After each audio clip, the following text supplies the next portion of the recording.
what's happening, guys? I want to go over something today that I think is going to help probably quite a lot of you.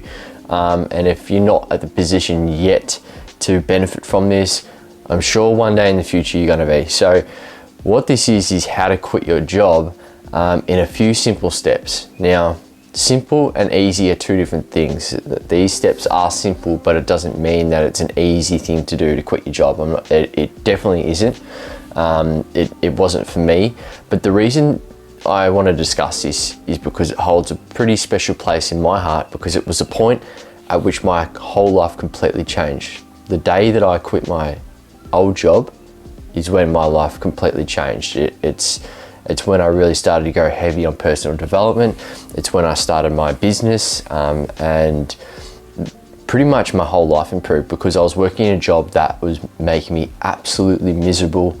It was ruining my relationships with my partner, my brother, my mum, the people around me. And, you know, I felt like I couldn't leave because it paid fairly well. And the business, I'd actually started my business before leaving, and that wasn't at a point where it could support me yet. But I just got to the point where I couldn't do it anymore, and I left. And it was the best thing that's ever happened. And I'm sure you've heard this story before.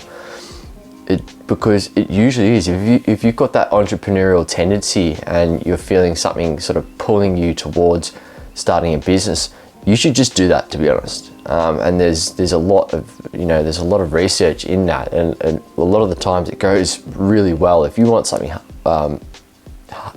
you want something enough, it's probably going to work out okay for you. So let's go into this, because I think it's really important. If you're looking at quitting a job, you might want a little bit of a framework as to how to do it. And so the way I see it is there's three main ways to quit your job, okay? There's one, you can hand in your resignation, you hand your notice of resignation. As soon as you've finished watching this video, give you 2 weeks or whatever, and go all in. Doesn't matter what position you're in. Some people, this situation might suit some people, but it's probably not going to suit many of you. But it is still an option. Okay, the second option is set a target date, whether that's 3, 6 months, 12 months down the track. Set a target date and hold yourself accountable to that date. So build up your business or your side hustle or another income leading up to that target date. Okay, so this is probably the best option. This is the option that I took, and probably the safest option. Now, the other option is you get fired.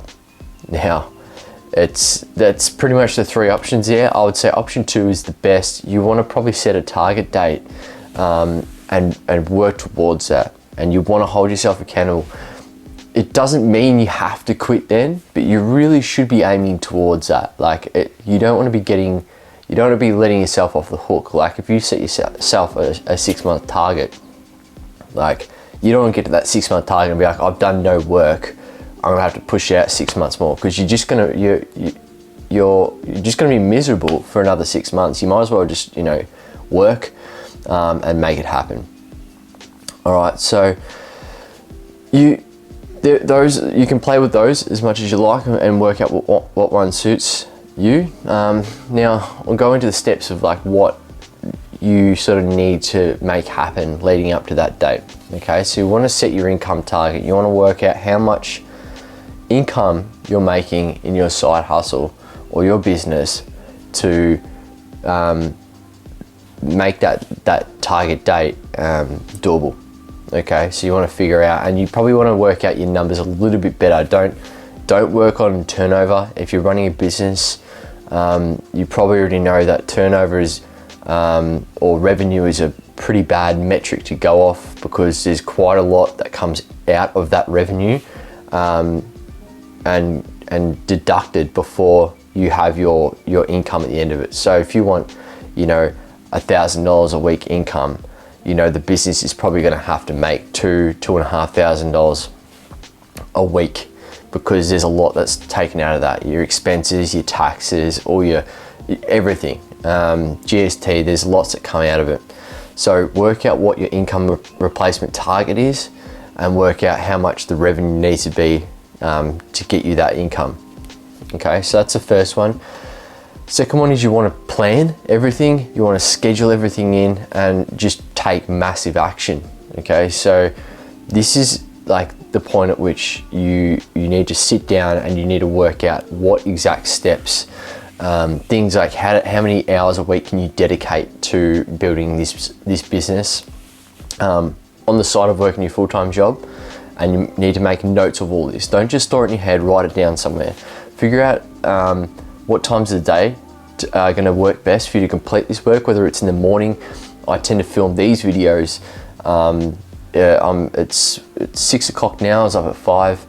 I like to film a couple of hours in the morning and then get home in the afternoon and either film a bit more or do some editing around my usual work time for my business. So you do the same thing, depends on when it's going to work for you. Figure out when that is.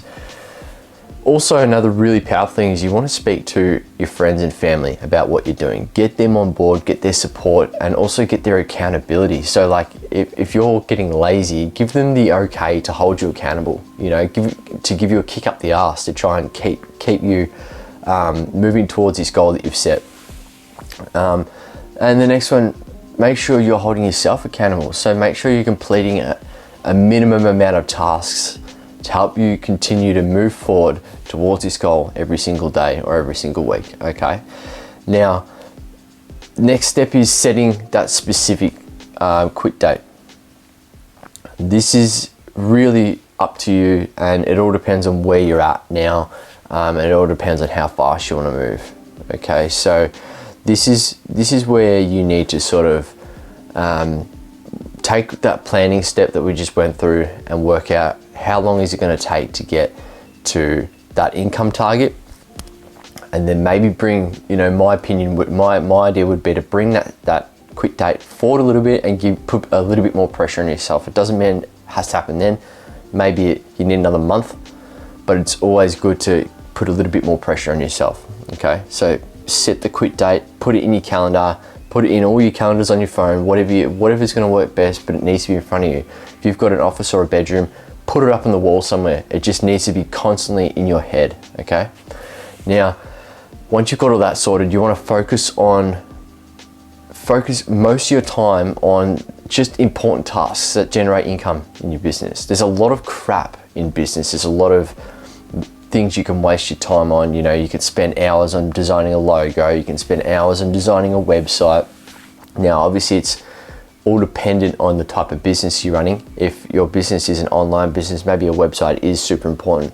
For a service-based type business, and website's not as important, or a really refined website isn't important. But like sales, marketing, and lead generation are probably really the only three things you should be focusing on. And out of those three, I would say making new sales and generating leads is really the only two you should be focusing on, especially at the start. And this is where you need to be going out and speaking to people. You need to be, you know, on your social media, trying to build a bit of a following, reaching out to people, building relationships, and trying to onboard people as new clients or new customers.